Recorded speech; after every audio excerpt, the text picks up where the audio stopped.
Financial due diligence is a process along with tax due diligence that most buyers are looking for, sometimes the sellers are looking for this as well, that can assess the risks, financial risks, tax risks of a company as part of a transaction.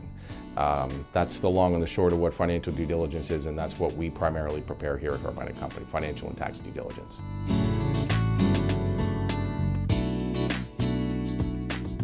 Well, that is the $1 million, or in some cases, depending on the size of the transaction, the $10 million, $50 million question. Long story short, buyers are looking for everything, everything and anything positive or negative that's going to help them make a decision with regard to a transaction. So that will include financial information, obviously, but a whole host of other information, including regulatory information, information about the company's staffing, so HR information, compliance information, information on the company's customers, competitors, what have you. And ultimately what they're looking for is to make a decision based on determining whether the company that they're looking to acquire is going to have solid, strong, ongoing cash flow, EBITDA, whatever you'd like to call it, a good benefit stream, and support itself after the transaction. In some cases, a buyer is going to be looking to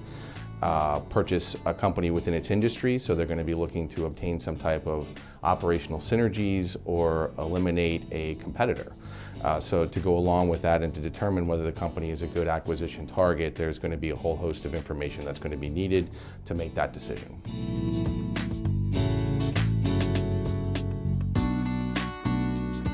We will typically request at least 2 years of financial information, the most recent 2 fiscal years, in addition to what's known as the trailing 12-month period, which is the measurement date that we're looking at, whatever date that is, and then the most recent 12 months from that measurement date. We'll look for monthly financial information for the trailing 12-month period and the most recent 2 fiscal years, in addition to annual financial information,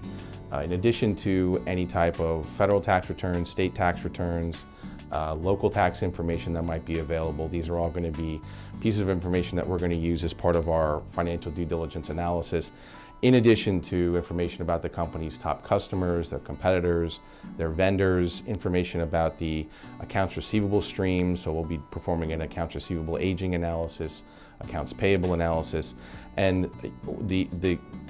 the key analyses that we're looking to perform as part of obtaining all this information, in addition to a number of others, the top 2 are probably the adjusted EBITDA calculation and the adjusted net working capital calculation. The adjusted EBITDA calculation, EBITDA, by the way, is short for earnings before interest, taxes, depreciation, and amortization. We'll be performing that analysis. It's essentially a measurement of the company's cash flow streams. We'll be performing that analysis on both a trailing 12-month basis and also for the last couple of fiscal years to determine or help to estimate what the company's ongoing cash flow stream is going to be. Most transactions, the purchase price is estimated based off of a multiple of adjusted EBITDA. So we'll be looking at the company's base EBITDA and then also any adjustments that we need to make to that based on any one-time or non-recurring expenses that the company may have incurred over the measurement period. And then also we'll also be looking at the company's net working capital calculation, which is a measurement of the company's liquidity. So we'll be looking at the company's current assets, which are the most liquid assets, and then we'll be also looking at the company's current liabilities, or the liabilities that are due within a 12-month period of time, to look at the company's liquidity and then any adjustments that need to be made to those items.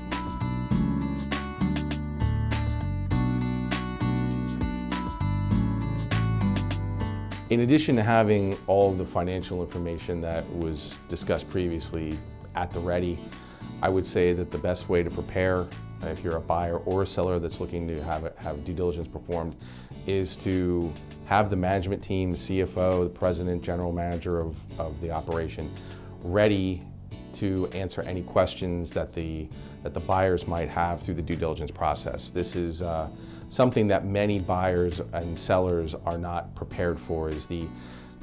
time that's going to be needed to perform the financial due diligence, and that essentially, from a seller standpoint, everybody on the management team, it's going to be all hands on deck for the whole period that we're performing the financial due diligence. So that's something that sellers typically are not prepared for. They usually have all the financial information ready as we go in to perform the analysis, but to be available for that 2-week, 3-week period, whatever it is that we're performing the financial due diligence, to be ready to answer our questions at any time of the day so that we can get our analysis performed and that we can keep the process moving. That's probably the most important thing that a seller can do to prepare for the financial due diligence process.